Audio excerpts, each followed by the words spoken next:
The smart irrigation installation process begins simply with a consultation at your home. The site analysis includes 3 key components. The first component is a water pressure assessment. And within that assessment, we're able to create maximized designs and zones, which are going to give you more effectiveness over time. The second and most important component is the horticultural assessment, where we assess your pre-existing plant life, whether that be landscaping or turf, to determine the ideal setup and zoning to create maximum results, helping eliminate wet spots, helping eliminate dry spots, and giving each plant zone exactly what they need.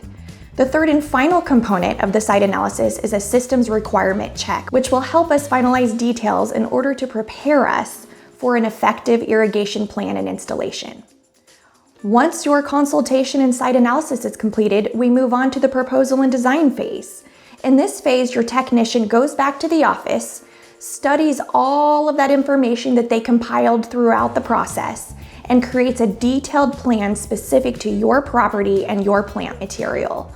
From there, they present the plan. Once the plan is approved, the installation process takes approximately 1 to 3 days from the start time of the project. The last and final step is really just the monitoring step. In this step, there's a calibration and adjustment period that is ongoing to either be done by you as the homeowner or your professional irrigation technician.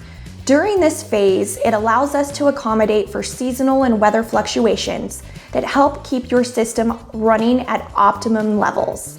If you choose to hire a professional for this step, they help maximize that without your involvement. For irrigation systems, there is no ideal time of year. You can do it 12 months out of the year. The only obstacle is in winter time.